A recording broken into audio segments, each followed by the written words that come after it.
Hello everyone, I am Parthiban. Welcome you to SAP Views. இன்னைக்கு date 19/7/2024. இந்த வீடியோவை காலையில் ஒரு 8 o'clock ரெக்கார்ட் பண்ணிகிட்ருக்கிறேன். இந்த வீடியோவில் ஒரு 3 இம்பார்ட்டண்ட் அப்டேட் நியூஸ் பேப்பரில் வந்ததை நம்ம பார்க்க போகிறோம். தமிழ்நாட்டில் 6 நியூ கவர்மெண்ட் மெடிக்கல் காலேஜஸ்னுடைய அப்டேட்ஸை பற்றி நம்ம பார்க்க போகிறோம்.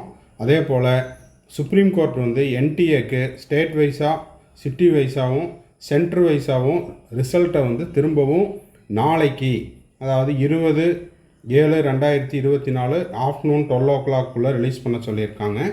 அந்த அப்டேட்டையும் பார்க்க போகிறோம். இதனால் என்னங்க சார், இப்போ இந்த மாதிரி ஸ்டேட் வைஸாக சிட்டி வைஸாக சென்ட்ரு வைஸாக ரிசல்ட் ரிலீஸ் பண்ணுறதுனால என்ன பலன் அப்படின்னு பார்த்தீங்கன்னா, இப்போது உதாரணத்துக்கு சொல்லணும் அப்படின்னா, தமிழ்நாட்டில் சிட்டி வைஸாக திருச்சி, கோயம்புத்தூர், மதுரை, அந்த மாதிரி தமிழ்நாட்டில் இருக்கிற எல்லா ஸ்டேட் வைஸாகவும் சென்ட்ரல் வைஸாகவும் ரிசல்ட் ரிலீஸ் பண்ணும்போது நம்மளால் ஓரளவுக்கு தமிழ்நாடுனுடைய கட் ஆஃப் எப்படி இருக்கும் அப்படிங்கிறத ப்ரெடிக்ட் பண்ண முடியும். ஸோ இந்த ரிசல்ட் ரிலீஸ் பண்ணிட்டாங்க அப்படின்னா நம்ம expected cut off mark for Tamil Nadu, நீங்கள் எல்லோரும் ஆவலுடன் எதிர்பார்த்துக்கிட்டு இருக்கிற அந்த எக்ஸ்பெக்டட் கட் ஆஃப் மார்க்கையும் நம்மளால் ப்ரெடிக்ட் பண்ண முடியும். ஸோ இந்த அப்டேட் எல்லாம் தான் இந்த வீடியோவில் நம்ம பார்க்க போகிறோம். ஸ்கிப் பண்ணாமல் கடைசி வரைக்கும் பாருங்கள். வீடியோவை இன்னமும் லைக் பண்ணாமல் பார்த்துட்டு இருக்கிறீங்கன்னா மறக்காமல் லைக் பட்டனை ப்ரெஸ் பண்ணிடுங்க. எஸ்ஏபி வியூஸ் யூடியூப் சேனலுக்கு இப்போ தான் ஃபஸ்ட் டைம் வந்திருக்கிறீங்க, இல்லைன்னா சேனலில் இன்னமும் சப்ஸ்கிரைப் பண்ணாமல் பார்த்துட்டு இருக்கிறீங்கன்னா மறக்காமல் சப்ஸ்கிரைப் பண்ணிவிட்டு பெல் ஐக்கானை கிளிக் பண்ணி வச்சுக்கோங்க. அப்போ தான் நம்ம போடுற எல்லா வீடியோஸும் உங்களுக்கு நோட்டிஃபிகேஷனாக வரும். கவுன்சிலிங் ப்ராசஸினுடைய கடைசி நாள் உங்களுக்கான செக்யூரிட்டி டெபாசிட் ரீஃபண்ட் ஆகிற வரைக்கும் நம்ம போடுற எல்லா வீடியோஸும் உங்களுக்கு நோட்டிஃபிகேஷனாக வந்துடும். மேற்கொண்டு உங்களுக்கு கவுன்சிலிங் ரிலவெண்ட்டான டவுட்ஸ் இருக்குது, இல்லைன்னா பெய்டு சர்வீஸ் தேவைப்படுது அப்படின்னா ஸ்க்ரீனில் தெரிகிற என்னோடய நம்பருக்கு நீங்கள் காண்டாக்ட் பண்ணி அதை பற்றின டீட்டெயில்ஸை நீங்கள் தெரிந்து கொள்ளலாம். இப்போ வாங்க அந்த newspaper updates one by ஒன்னாக நம்ம பார்த்துடலாம். ஃபஸ்ட்டு பார்த்தீங்கன்னா, நேற்று சுப்ரீம் கோர்ட்டில் நடந்த அந்த நீட் மோசடி தொடர்பான குளறுபடி தொடர்பான அந்த விசாரணையில் உச்சநீதிமன்றம் என்டிஏக்கு ஒரு விளக்கம் கேட்டிருந்தாங்க. என்ன அப்படின்னு பார்த்தீங்கன்னா, நாளை, அதாவது சனிக்கிழமை 20 ஜூலை பகல் 12 மணிக்குள் தேர்வு முடிவுகளை தேர்வு மையம் வாரியாகவும் நகரம் வாரியாகவும், அதாவது சென்ட்ரல் வைஸாகவும் சிட்டி வைஸாகவும் ரிசல்ட்டை ரிலீஸ் பண்ணணும் அப்படிங்கிறத என்டிஏ நேற்று சொல்லியிருந்தாங்க. இதனால் நம்ம ஆல்ரெடி டைட்டில்லையே சொன்ன மாதிரி என்ன பண்ணிக்க முடியும், எந்தெந்த சென்டரில் எந்தெந்த சிட்டிஸ்லையெல்லாம் அதிகப்படியான ரிசல்ட் வந்துருக்குது, அதில் ஏதாவது சீட்டிங் நடந்திருக்குதா அப்படிங்கிறதையும் கண்டுபிடிச்சிக்க முடியும். அட் த சேம் டைம் ஓரளவுக்கு ஸ்டேட் வைஸினுடைய கட் ஆஃப் எவ்வளோ இருக்கும் அப்படிங்கிறதையும் ப்ரெடிக்ட் பண்ணிக்க முடியும். மேலும் முறைகேடுகள் நீட் தேர்வு முழுமையாக பாதிக்கப்பட்டுள்ளது. இந்த இடத்துல நம்ம மாணவர்களுக்கும் பெற்றோர்களுக்கும் ஒரு விஷயத்தை தெளிவுபடுத்த விரும்புகிறோம். என்னது அப்படின்னு பார்த்தீங்கன்னா, நேற்று காலையில், அதாவது உச்சநீதிமன்றத்தில் இந்த நீட் தொடர்பான வழக்குகள் விசாரணையின் போது காலை உணவு இடைவேளைக்கு முன்பாக நீட் மறுதேர்வுக்கு வாய்ப்பு குறைவு அப்படின்ற மாதிரி செய்திகள்லாம் இருந்தது. ஆனால் அதனுடைய முழு விபரம் என்ன அப்படிங்கிறது இங்கே பார்த்தீங்கன்னா தெரியும். அதாவது முறைகேடுகள் நீட் தேர்வு முழுமையாக பாதிக்கப்பட்டுள்ளது என்று உறுதிப்படுத்தப்பட்டால் மட்டுமே, ஓகேங்களா, இதை நல்லா அண்டர்லைன் பண்ணிக்கோங்க. முழுமையாக முறைகேடுகள் அப்படிங்கிறது உறுதிப்படுத்தப்பட்டால் மட்டுமே நீட் மறுதேர்வு உத்தரவை பிறப்பிக்க முடியும் என்று உச்சநீதிமன்றம் குறிப்பிட்டுள்ளது. அதுக்காகத்தான் இந்த மாதிரி ஸ்டேட் வைஸ் சென்ட்ரல் வைஸ் ரிசல்ட்டை என்டிஏவை ரிலீஸ் பண்ண சொல்லியிருக்காங்க. இளநிலை இதெல்லாம் நம்மளுக்கு ஆல்ரெடி தெரிஞ்சது தான். ஏற்கனவே 571 நகரங்களில்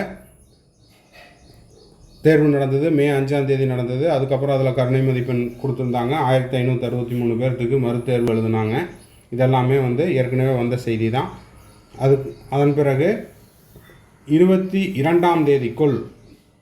அதாவது ஜூலை 22 நெக்ஸ்ட் ஹியரிங் அப்படிங்கிறது இருக்கும். அந்த நெக்ஸ்ட் ஹியரிங்குள்ளே ஓரளவுக்கு நம்மளுக்கு இந்த வழக்கினுடைய இறுதி கட்டத்தை அடைஞ்சிடலாம் அப்படிங்கிறதையும் சொல்லியிருந்தாங்க. ஜூலை 24 கலந்தாய்வு நடத்துவதற்கு தயார் அப்படின்னு என்டிஏவும் அதே போல் மத்திய அரசும் தெரிவிச்சிருந்தது உச்சநீதிமன்றத்தில். இந்த வழக்கின் விசாரணையின் போது மனுதாரரின் வழக்குரைஞர் நரேந்திர ஹூடா மருத்துவ படிப்பு கலந்தாய்வுக்கு தடை கோரினார். அப்போது மத்திய அரசின் solicitor general Tushar Mehta NEET கலந்தாய்வு ஜூலை 24 தொடங்க திட்டமிடப்பட்டுள்ளது என தெரிவித்தார். அடுத்தது பார்த்திங்கன்னா, இந்த எய்ம்ஸ் மாணவர்கள், அதாவது மருத்துவ மாணவர்கள் 4 இந்த நீட் வினாத்தாள் கசிவு தொடர்பாக கைது செய்யப்பட்டுள்ளனர். அவங்கக்கிட்ட இருந்து அவங்க யூஸ் பண்ண electronic gadgets, cellphone, tab, laptop இதெல்லாம் கைது பண்ணி, அதாவது சீஸ் பண்ணியிருக்கிறாங்க. அதிலிருந்து யாருக்கெல்லாம் வினாத்தாள் கசிவு செய்யப்பட்டுள்ளது, அதாவது பேப்பர் லீக்கை யாருக்கெல்லாம் அனுப்பிச்சிருக்காங்க அப்படிங்கிற அந்த என்கொயரியும் போயிட்டுருக்குது. இது எல்லாமே சிபிஐ தரப்பிலிருந்து வெளியிடப்பட்டுள்ளது. அடுத்த விஷயம் என்ன அப்படின்னு பார்த்தீங்கன்னா, தமிழகத்தில் 6 புதிய மருத்துவக் கல்லூரிகள் எந்தெந்த இப்போ புதியதாக துவங்கப்பட்ட அந்த மாவட்டங்களில் 6 புதிய மருத்துவக் கல்லூரிகள் துவங்குவதற்கு நிலம் ஒதுக்கீடு செய்ய ஆட்சியர்களுக்கு அறிவுறுத்தல். அப்போது 2022 11 புதிய மருத்துவக் கல்லூரிகள் தொடங்கப்பட்டன. இதன் மூலம் அரசு மருத்துவக் கல்லூரிகளின் எண்ணிக்கை 36ஆக அதிகரித்தது. இவற்றுடன் 34 தனியார் மருத்துவக் கல்லூரிகள் செயல்பட்டு வருகின்றன. இந்த நிலையில் அரசு மருத்துவக் கல்லூரிகள் இல்லாத காஞ்சிபுரம், ராணிப்பேட்டை, திருப்பத்தூர், மயிலாடுதுறை, தென்காசி, பெரம்பலூர் ஆகிய 6 மாவட்டங்களில் தலா ஒரு புதிய மருத்துவக் கல்லூரியை தொடங்க வேண்டும் என மத்திய அரசிடம் தமிழக அரசு வலியுறுத்தி வருகிறது. இதற்கிடையே 6 அரசு மருத்துவக் கல்லூரிகள் நிலத்தை கையகப்படுத்தி தரும்படி எந்தெந்த இடங்கள்ல எல்லாம் அந்த மாவட்ட நிர்வாகம் ஒதுக்கி தர்றாங்களோ அந்த இடங்களில் மருத்துவக் கல்லூரி துவங்குவதற்கு இப்பிருந்தே ஆவணம் செய்யப்படும் அப்படிங்கிறத இந்த செய்தி மூலமாக நம்ம தெரிஞ்சுக்க முடியுது. இது 2024 இப்போ பாஸ் பண்ணவங்களுக்கு இந்த செய்தி உபயோகமாக இருக்காது. இனி வரும் நாட்களில் 2025 இருக்கலாம், 26 இருக்கலாம், அந்த மாணவர்களுக்கு இந்த செய்தி மிகவும் உபயோகமாக இருக்கும். இது குறித்து மருத்துவக் கல்லூரி ஆராய்ச்சி இயக்குனர் சங்கமணி கூறியதாவது, மருத்துவக் கல்லூரி இல்லாத 6 மாவட்டங்களில் புதிய கல்லூரிகள் தொடங்குவதற்கு தேசிய மருத்துவ ஆணையத்திடம் இந்த ஆண்டுகள் விண்ணப்பிக்கப்படும். அதற்காக மாவட்ட தலைமை மருத்துவமனையை ஒட்டி தலா, அதாவது கவர்மெண்ட் ஹாஸ்பிட்டல் இருக்கிற அதுக்கு நியர்பையில் இருக்கிற வேக்கண்ட் லேண்டில் 22 ஏக்கர் நிலத்தை கையகப்படுத்தி தருமாறு மாவட்ட நிர்வாகங்களுக்கு ஏற்கனவே அறிவுறுத்தப்பட்டுள்ளது. நிலம் கையகப்படுத்தும் பணி விரைவில் முடிவடைந்த பின் புதிய மருத்துவக் கல்லூரிகள் அமைப்பதற்கு பணிகள் துவங்கப்படும். இந்த கல்லூரிகள் மத்திய அரசின் 60% நிதியுதவியும் மாநில அரசின் 40% பங்களிப்புடன் அமைக்கப்படும்.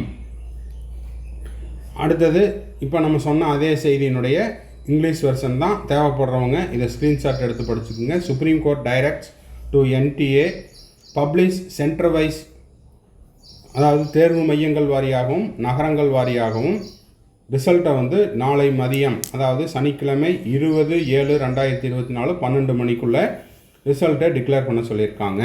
இது ஒரு செய்தி. அதே மாதிரி இந்த பெட்டி செய்தி என்ன அப்படின்னு பார்த்தீங்கன்னா, 4 எய்ம்ஸ் மருத்துவ மாணவர்களை சிபிஐ அரெஸ்ட் பண்ணிட்டு விசாரணை நடத்தி கொண்டிருக்கிறார்கள். இதுவும் அதே செய்தி தான். ஸோ இந்த வீடியோ உங்களுக்கு யூஸ்ஃபுல்லாக இருந்துச்சு அப்படின்னா மறக்காமல் லைக் பட்டனை ப்ரெஸ் பண்ணிடுங்க. அப்போ தான் இந்த மாதிரியான வீடியோஸ் எல்லாம் போஸ்ட் பண்ணுறதுக்கு எனக்கு என்கரேஜிங்காக இருக்கும். SAP வியூஸ் யூடியூப் சேனலுக்கு இன்னமும் நீங்கள் சப்ஸ்கிரைப் பண்ணாமல் பார்த்துட்ருக்கிறீங்க, இல்லை பார்த்துட்ருக்கிறீங்க இன்னமும் சப்ஸ்கிரைப் பண்ணல அப்படின்னா மறக்காமல் சப்ஸ்கிரைப் பண்ணிவிட்டு பெல் ஐக்கானை கிளிக் பண்ணி வச்சுட்டிங்கன்னா நம்ம போடுற எல்லா வீடியோஸும் உங்களுக்கு நோட்டிஃபிகேஷனாக வந்துடும். இந்த வீடியோவை நீங்கள் பார்த்துட்டு உங்கள் friends circle, relative circle, neighbour சர்க்கிளில் யாரெல்லாம் நீட் ஆஸ்பிரன்ட்ஸ் இருக்காங்களோ அந்த ஸ்டூடெண்ட்ஸுக்கும் அவங்க பேரண்ட்ஸுக்கும் ஷேர் பண்ணுங்கள். அவங்களுக்கு இந்த வீடியோ யூஸ்ஃபுல்லாக இருக்கும். மறுபடியும் அடுத்த வீடியோவில் அடுத்த ஒரு அப்டேட்டோட மீட் பண்ணலாம். டில் தென் பாய், see you, have a nice day and thanks for watching.